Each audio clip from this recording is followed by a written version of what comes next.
Semana passada, né, eu não dei aula para vocês pelo Zoom. Eu mandei um vídeo, né, em uma atividade, a maioria aí já me enviou, né, ou vai enviar ainda. O vídeo é uma perspectiva mais conservadora, certo, sobre a questão do Novo Testamento. E a ideia é justamente essa, né, para a gente ter visões aí diferentes.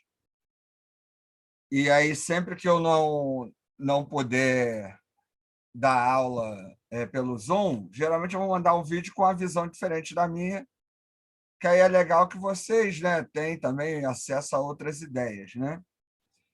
E hoje eu queria falar sobre os gêneros literários do Novo Testamento.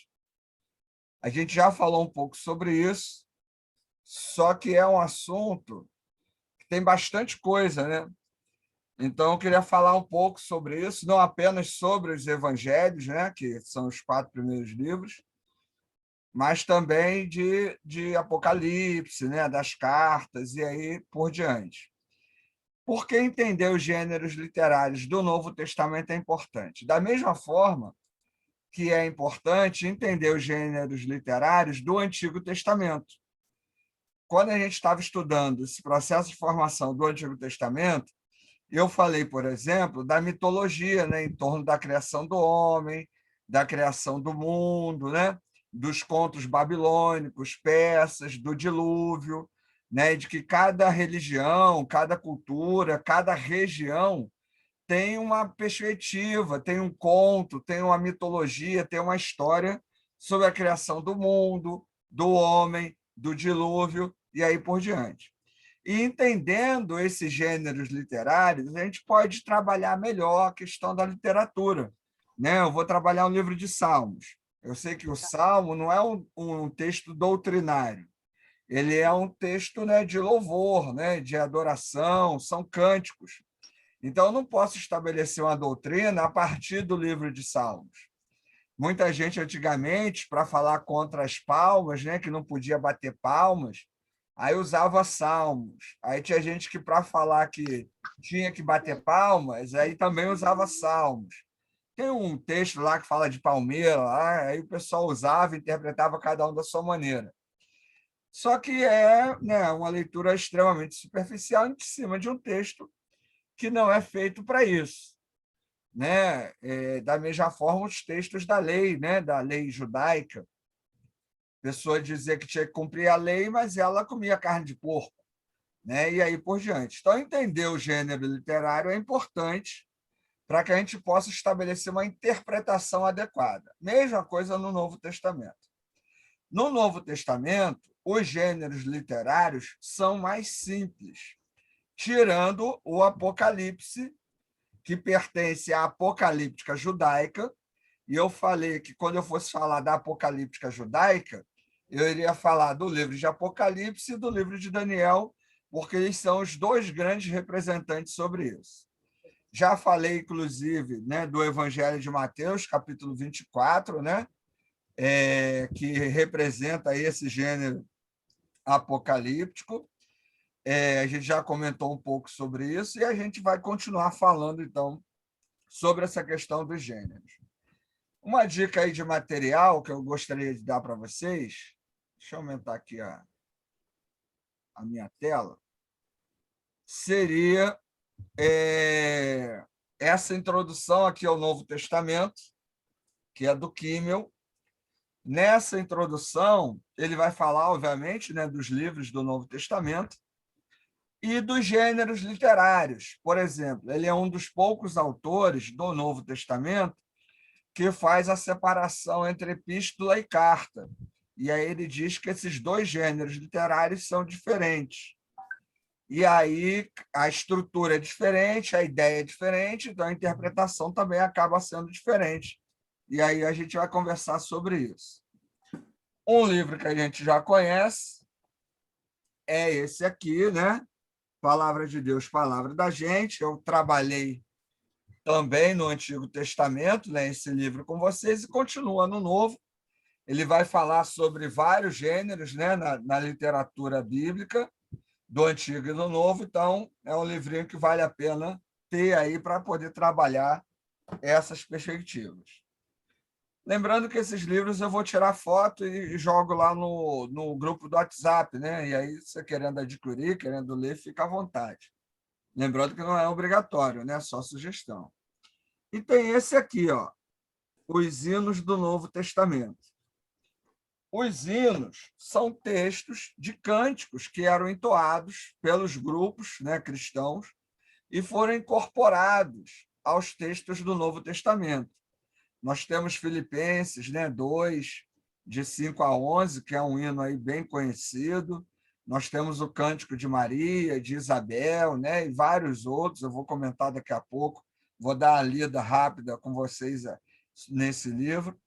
E ler esses cânticos, entender, né, a fundamentação de cada um, entender a teologia por trás, nos ajuda a interpretar o texto de maneira adequada, né? Entender os fundamentos da fé dos primeiros cristãos, dos primeiros grupos, a partir desses hinos, né? E que estão incorporados no texto, mas, na verdade, eram textos ou cânticos congregacionais, né? Que as pessoas usavam aí para poder replicar a doutrina e aí por diante. Lembrando, né, até na Reforma, isso aconteceu de maneira muito pesada, né? A música ela ensina muito mais, né, do que o texto cru, né? Então ajuda a assimilar, né, a facilitar. E isso também foi feito durante a época do início aí do Novo Testamento, certo? Então, só para lembrar um gênero que nós já demos uma introdução, primeiro então a falar é sobre os evangelhos. Os evangelhos, os 4 canônicos que nós temos na nossa Bíblia, eles pertencem a um gênero literário específico, que é o nome do texto, né? Evangelho. O termo evangelho no Novo Testamento, ele tem várias conotações, vários sentidos. Para Paulo, por exemplo, evangelho significa a própria pessoa de Jesus Cristo. O evangelho para Jesus, né, a boa notícia, a boa nova, é o anúncio do reino de Deus. E quando falamos evangelhos, nos referimos aos 4 livros canônicos que iniciam o Novo Testamento. Contudo, o evangelho ele é um gênero literário, por quê? Porque ele representa o querigma apostólico. Querigma é um termo grego que significa proclamação, né, anúncio. Então, se você ler os evangelhos, você vai perceber que eles seguem o querigma, né? A proclamação apostólica, que era basicamente o seguinte: Jesus nasceu, viveu, morreu e ressuscitou. Então, os 4 evangelhos canônicos, eles possuem basicamente essa estrutura, né? De falar do nascimento, da vida, nascimento ou morte, nascimento, vida, morte e ressurreição. E os evangelhos, então, sendo lidos dessa maneira, entendendo como um gênero literário específico que fala da missão de Jesus, eles mudam, inclusive, a maneira como eu vou chegar a eles, como eu vou interpretá-los. Lembrando, já falamos disso, estou lembrando novamente, evangelho não é biografia de Jesus. O que é uma biografia? É quando eu dou detalhes da vida da pessoa. Né? Eu digo onde ela nasceu, como foi a adolescência, como foi a vida, como foi a família. Esses detalhes da vida de Jesus nós não temos. A tradição tem alguns, né, entendimentos sobre isso, né? Já falamos sobre o que é a tradição, né? É aquela fala, é aquele conto que vem dos tempos em tempos, né? Então, a tradição vai dizer que Jesus não era casado, a tradição vai dizer que Jesus já manifestava sua divindade desde criança, a tradição, né, vai dizer que Jesus era uma pessoa, dependendo da tradição, obviamente, né, branca, de olhos azuis e cabelos longos, né, e daí por diante. Só que o texto em si, os 4 evangelhos, não dão detalhes nenhum sobre a adolescência de Jesus, sobre a infância de Jesus. nem mesmo sobre a vida adulta de Jesus. Qual é o objetivo do evangelho? É falar sobre a missão de Jesus. Então, Jesus nasceu, viveu, morreu e ressuscitou para que nós pudéssemos ir ao céu, tivéssemos livre acesso a Deus, né, e à eternidade. Então, você vai perceber que as narrativas de milagres, as narrativas de exorcismo, as narrativas de cura, né, dentro dos evangelhos, todas elas têm um objetivo, né, apresentar Jesus como Deus, apresentar que a mensagem de Jesus é universal, apresentar que a mensagem de Jesus é o cumprimento, né, da promessa do Messias no Antigo Testamento e aí por diante. Então, esse gênero literário ele é bem específico. Eu não posso pegar um texto como esse e também estabelecer uma doutrina, porque ele não é escrito para estabelecer doutrinas. Então, eu não posso pegar o texto, né, por exemplo, que diz lá que esta casta de demônios só sai com jejum e oração, e dizer que para expulsar um demônio eu tenho que estar em jejum. Por quê? Porque isso não é um texto doutrinário. Os textos dos evangelhos são recortes, são picotes, são picotados, né? Você vai ver que eles são até divididos em seções e que eles estabelecem, né, ditos, momentos específicos de acordo com o objetivo de cada autor. Qual o objetivo do Evangelho de Mateus? Apresentar Jesus como o Messias prometido no Antigo Testamento. Qual o objetivo do Evangelho de Marcos? Apresentar Jesus como Salvador. Qual o objetivo de Lucas? Apresentar Jesus como aquele que veio salvar a todos. Qual o objetivo do Evangelho de João?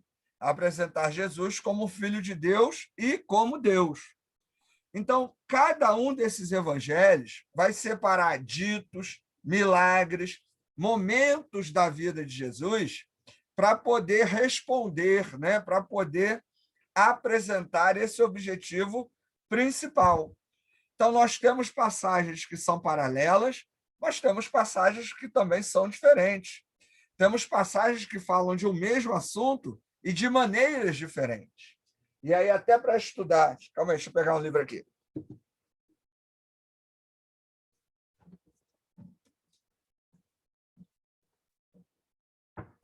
Para estudar os evangelhos, você tem isso aqui, ó, sinopse, né, dos evangelhos. Hoje em dia ele é vendido menor, né, não é tão grande assim, mas esse livro ele vem as passagens dos evangelhos, uma do lado da outra, né?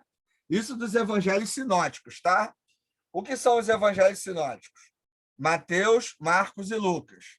São 3 evangelhos bem semelhantes, e por isso tem essa sinopse aqui. O evangelho de João não entra nessa categoria de evangelhos sinóticos, porque ele difere muito desses outros 3. O termo sinótico quer dizer ver junto. Então, se eu ler Mateus, Marcos e Lucas, de acordo com a tradição, eu vou conseguir entender o todo da mensagem sobre Jesus. É claro que isso é uma perspectiva da tradição, tá certo? Mas se você ler todos os evangelhos, os 4 evangelhos, você vai entender a missão de Jesus, né? O que cada um está querendo falar, mas você não vai saber tudo sobre Jesus, né? Então, voltando a falar sobre o objetivo de cada um deles, então, às vezes, eles vão pegar uma passagem e cada um vai dar uma versão sobre essa passagem. Por exemplo, se você pega a passagem da crucificação de Jesus, lá no Evangelho de Mateus e no Evangelho de Lucas, você vai ver que as crucificações ali, elas estabelecem momentos diferentes. Na de Mateus, os 2 ladrões escarnecem de Jesus. E na de Lucas, um ladrão escarnece e o outro defende Jesus. Isso quer dizer o quê? Que ocorreram 2 crucificações de Jesus? De maneira nenhuma. Mas que as fontes a que esses autores tiveram acesso foram diferentes. E que o objetivo desses autores, ao falar sobre a crucificação de Jesus, também foi diferente, né? Deixa eu ler aqui para vocês. Ó. Mateus 27, Marcos 15 e Lucas 23. Só para a gente ter uma ideia. Deixa eu ver aqui. Calma aí.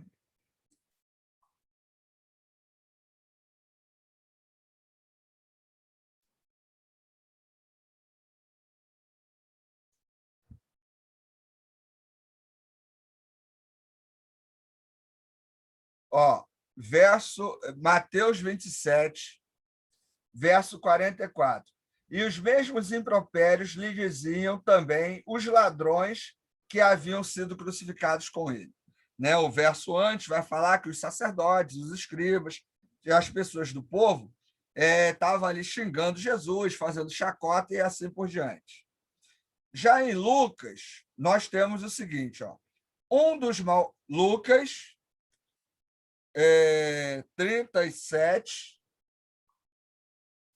não, Lucas 23, 39 em diante. Um dos malfeitores crucificados blasfemava contra ele, dizendo: Não és tu o Cristo? Salva-te a ti mesmo, e a nós também. Respondeu-lhe, porém, o outro, repreendendo-o, dizendo: Nem ao menos temes a Deus, estando sob igual sentença? Nós, na verdade, com justiça, porque recebemos o castigo que os nossos atos merecem. Mas este nenhum mal fez. E acrescentou: Jesus, lembra-te de mim quando vieres no teu reino. Jesus lhe respondeu: Em verdade te digo que hoje estarás comigo no paraíso. Se você já leu os evangelhos, né, e nunca reparou nisso, né, é importante reparar. O que realmente aconteceu na crucificação de Jesus? A gente não sabe. Os relatos, cada um deles tem um propósito, tem um motivo e tem uma fonte.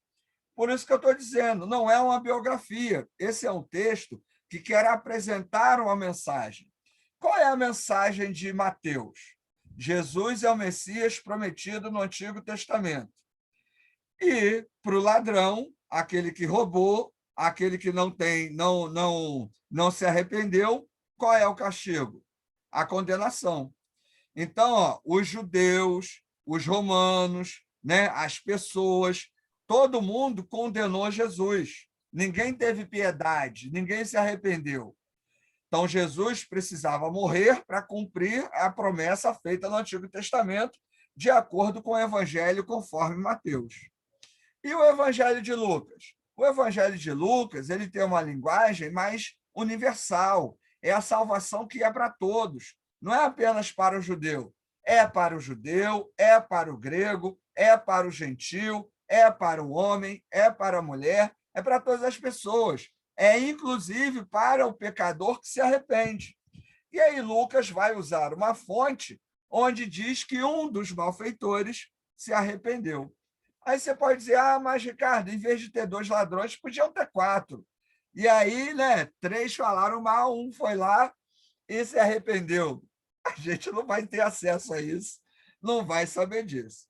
A questão é que, se fosse uma biografia, cada um desses evangelhos relataria exatamente cada ponto da vida de Jesus. E temos outras questões aqui também no texto que vão diferenciar, né? A genealogia de Mateus e de Lucas é diferente. É diferente por quê? Porque a genealogia de Mateus quer apresentar Jesus como o Messias prometido no Antigo Testamento. E a genealogia de Lucas quer apresentar Jesus como aquele que veio salvar todas as nações, de todos os povos. Tanto que na genealogia de Mateus, Jesus é apresentado como filho de José. Só que ele não era filho de José. Jesus era filho só de Maria. E Maria não era... desculpa. Na genealogia de Mateus, no início, né, em Mateus 1, apresenta Jesus como filho de Davi. Né? E José era descendente da tribo de Davi. Mas Maria não. E Jesus não era filho de José. Jesus era filho de quem? De Maria e de Deus, né? E Deus ao mesmo tempo. Essa coisa toda doida aí da Trindade, certo? Jesus não tem nada a ver com José. certo? E quando o texto de Mateus, então, apresenta Jesus como filho de Davi, ele vai usar uma expressão em grego, huios David, né, que tem a ver com a cultura judaica, que é filho de Davi. Quando eu chamo uma pessoa de filho de Davi, eu estou dizendo que essa pessoa é judia, tem descendência judaica. Então, não tem nada a ver com geração, né, com família, mas tem a ver com ser judeu. Essas genealogias, se você comparar uma com a outra de Mateus e Lucas, elas também não batem. Por quê? Porque cada texto tem o seu objetivo, cada texto tem a sua preocupação, por isso não são biografias, né? Também não são textos doutrinários, mas são recortes sobre a vida de Jesus, sobre interpretações da vida de Jesus, para encaixar cada um dentro do seu objetivo. Então, aquelas Bíblias, né, que vêm em vermelho nos evangelhos, as palavras de Jesus, né, tal. Isso assim é bonitinho, né? Mas não representa a verdade, porque nós também não temos as palavras de Jesus. O que nós temos são interpretações sobre aquilo que Jesus falou. Então, por isso que o evangelho não é biografia. O evangelho ele vai ser um relato da missão de Jesus. Então, esse gênero, né, literário ele é importantíssimo e precisa ser analisado, lido, estudado, pelo menos na perspectiva, né, que eu entendo, dessa maneira. Porque se você entende, por exemplo, o Evangelho como história, é um livro histórico, como explicar a crucificação? Como explicar... Vamos ver outro texto aqui. A transfiguração, né? Como explicar a genealogia? Como explicar essas diferentes perspectivas na apresentação de Jesus? Se é história. Porque se é história, está narrando algo exatamente como aconteceu. E os evangelhos não estão preocupados com isso, né? É um texto doutrinário. Também fica difícil tirar um texto doutrinário, por exemplo, a expulsão de demônios. Não estabelece nenhuma doutrina sobre expulsão de demônios, sobre cura, né? Pensa no texto, na chamada multiplicação dos pães. Em nenhum momento o texto fala de multiplicação dos pães. Se você nunca reparou nisso, lê lá. Tanto na primeira como na segunda, diz que os pães foram distribuídos, todo mundo comeu pão e peixe, mas em nenhum momento fala-se de multiplicação. Então, o que houve? Qual é o objetivo? Qual é a ideia? Né? Isso está tudo dentro desses textos. Na chamada multiplicação, por exemplo, a ideia é a minha responsabilidade em alimentar o meu próximo. Né? Fica aí o foco principal na estrutura desse texto, na frase de Jesus, dá-lhe voz de comer. Né? A ideia seria essa, e ali cada um começa a repartir o que tem, e todos comem e acaba sobrando. Então, o texto ele não é histórico, o texto ele não é doutrinário, mas o texto ele é querigmático. Ou seja, os 4 evangelhos estão proclamando Jesus como Filho de Deus, como Messias, como Salvador, como aquele que é Deus. E cada milagre, né, cada evento narrado em cada momento desses textos tem esse objetivo. Nós já falamos também das parábolas, né? Só vale a pena lembrar o seguinte: eu posso ter num livro outros gêneros literários. Então, o Evangelho de Lucas, ele pertence a um grande gênero literário. Qual é? O Evangelho. E dentro desse Evangelho de Lucas, eu tenho a genealogia, que é um tipo de texto. Eu tenho o hino, que é um tipo de texto. E eu tenho as parábolas, que é um outro tipo de texto. Cada um desses textos precisam ser avaliados, estudados, né, e pesquisados dentro dos seus respectivos gêneros literários. Para quê? Para que você não estabeleça uma doutrina, não estabeleça um ensino, não fale uma besteira que o texto não está querendo ensinar. Né? A gente até falou das parábolas, né? Lembrando que a parábola é uma ilustração, é uma historinha, né, que eu vou usar para ilustrar uma mensagem, né, para ajudar na assimilação da mensagem. Vou dar um exemplo, né, algo que vocês já ouviram aí, só para a gente massificar bem isso. Eu ontem, na minha igreja pregando, eu falei que a gente está todo mundo no mesmo barco, né, por causa da pandemia, cada um reage de uma maneira, porque nós somos diferentes. E eu usei aquela historinha que vocês conhecem da cenoura, do ovo e do café. Cada um desses aí você coloca 20 minutos na água, cada um deles vai reagir de uma maneira. Mas a água é a mesma e o tempo é o mesmo. E aí eu falei sobre a pandemia, o desafio de ser igreja, de continuar vivendo e pregando o evangelho, anunciando Jesus como Senhor e Salvador, apesar desse momento que estamos vivendo. Cada um vai reagir de uma maneira, cada um é diferente um do outro, mas está todo mundo no mesmo barco, então não podemos deixar de ser igreja por causa disso. Então, o que fica mais fácil? A pessoa lembrar, né, dessa minha história, dessa minha ideia de que estamos todos no mesmo barco, ou da cenoura, do ovo e do café? Obviamente, da cenoura, do ovo e do café. Então, a parábola, né, a ilustração, ela serve para isso, para massificar uma ideia.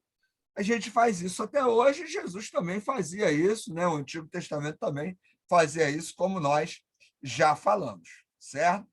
Então, o Evangelho, que é esse grande gênero literário, ele vai possuir, então, outros gêneros literários dentro dele. Já falamos, lembrando, né? O gênero literário da Apocalíptica, lá em Mateus 24, que também já conversamos sobre isso. Bem, falei aí dos evangelhos, vamos seguir. Antes disso, alguém quer perguntar? Está dando para entender? Dúvidas, reclamações? Não? Então vou seguir, hein? Então vamos lá. Deixa eu fechar aqui, que faltando aqueles 10 minutinhos. Quando acabar o tempo, entra no mesmo link, tá? Então, eu falei então, ó, do evangelho, certo? A apocalíptica judaica que tem dentro do evangelho, das parábolas, né? E agora eu quero falar dos hinos. Os hinos, eles estão presentes em vários textos do Novo Testamento. Nos evangelhos, nós temos dois aí que são, né, que chamam bastante a atenção. A tradição católica usa bastante isso. Esses hinos no Novo Testamento, geralmente, eles são cânticos, né, que eram usados pelas comunidades. Você tem que lembrar o seguinte: antes dos evangelhos, nós tínhamos as comunidades primitivas. Essas comunidades primitivas, cada uma tinha uma doutrina, uma perspectiva, né, sobre a pessoa de Jesus e sobre os ensinos de Jesus. E muito disso, antes de virar texto, era passado de boca em boca, através de cânticos, né, falas, contos e aí por diante. Esses hinos e contos foram passados de geração a geração e, do fato, gerou o texto. E alguns desses cânticos viraram textos, certo? A tradição católica pegou alguns desses hinos e alguns desses textos e transformou em cânticos. Quando eu digo tradição católica, é essa primeira igreja, né, que surge. Mas nós temos, né, o Cântico de Maria, lá, né, nos evangelhos, por exemplo. Isso é um gênero literário. E ele tem uma estrutura, ele tem uma forma de ser, que para a gente vale a pena estar sempre analisando e averiguando isso. Então, por exemplo, nesse livro aqui, né, que eu mostrei para vocês, ele vai falar sobre o Benedictus e o Magnificat, que dentro da tradição católica, né, são textos fortes, né, usados inclusive na liturgia da missa, né, pela Igreja Católica, lembrando, né, o sacrifício, trazendo à memória, né, o sacrifício de Jesus. Fala, Nancy, quer falar? Não? Então tá, então vamos lá. Lá em Lucas 1 a 3, a gente tem aí, né, alguns desses textos. Tem os cânticos, né, de Zacarias também, né? A gente lá em Lucas, de Simeão também, que são usados, né? O Magnificat, com o Cântico de Maria, né? Lá em Lucas 1, de 46 a 56. Né? Quando você pensa nesses cânticos, não é que Maria começou a sair cantando por aí como a louca e tal, né? Que fazia parte da tradição daqueles grupos, né? Que Maria, em determinado momento, ela louvou e exaltou a Deus por ser um instrumento dele. A tradição católica, obviamente, vai pegar isso e colocar lá nas alturas, né? Por causa da Mariologia, da adoração a Maria e tudo mais. Mas, enquanto texto, é algo que vale a pena a gente avaliar, né? Quem aí vai trabalhar com música, né? O pessoal de ministério aí de educação religiosa, por exemplo, esses textos possuem uma estrutura didática, né? De ensino, né? E até de facilidade, né? De compreensão, porque eles estão estruturados nessa questão da música. Então, sei lá, você vai ensinar para criança, vai ensinar para adolescente, fica mais fácil entender, né? São textos aí, né, de glorificação, de louvor, de exaltação, né, à pessoa de Deus ou à ação de Deus. Então, isso aqui é um gênero literário que é comum. Isso nos evangelhos, né? Também nós temos hinos, né? Por exemplo, deixa eu pegar um outro aqui, lá em Efésios, capítulo 1, né, de 3 a 14, também é um hino, certo? Ele foca muito a ideia das bênçãos de Deus, da paternidade de Deus. Deixa eu ver um outro aqui, fora dos evangelhos, né? Só para a gente ver como é comum isso. Você vai trazer aqui, calma aí. Ele fala até dos salmos aqui, né? Que é legal depois vocês darem uma olhada, né? O Lucas 1,46. Deixa eu ver se ele traz outro. Eu já falei, né? Efésios também vai trazer. 1 Pedro 2, Filipenses 2, Colossenses 1, né? 1 Pedro fala sobre a questão do servo sofredor, né? Essas são estruturas literárias que faziam parte, né, do dia a dia das pessoas e na composição desses textos foram incorporados ali, certo? Então é algo que vale a pena a gente perceber. E tem sempre uma relação, né? Alguns vão ter uma relação com textos do Antigo Testamento. No caso de 1 Pedro 2, 21 a 25, tem a relação com Isaías 53. Agora, é o Isaías da Septuaginta, ou seja, não é o texto massorético em hebraico, é o texto em grego. Então, isso aí, às vezes, tem algumas diferenças de palavras, de entendimento, né? Que é interessante a gente avaliar isso, tá certo? Enfim, então, isso é o hino, né, para a gente conhecer, a gente saber que isso existe, né, está aí junto, dentro da estrutura literária, não só dos evangelhos, mas de todo o Novo Testamento. Já que ninguém tem nada para falar, está acabando o nosso tempo aí, vamos sair dessa aula, vamos entrar na outra, e aí eu já entro em outros gêneros literários, agora falando do restante do Novo Testamento e saindo aí dos evangelhos, beleza? Entra no mesmo link aí para a gente poder continuar.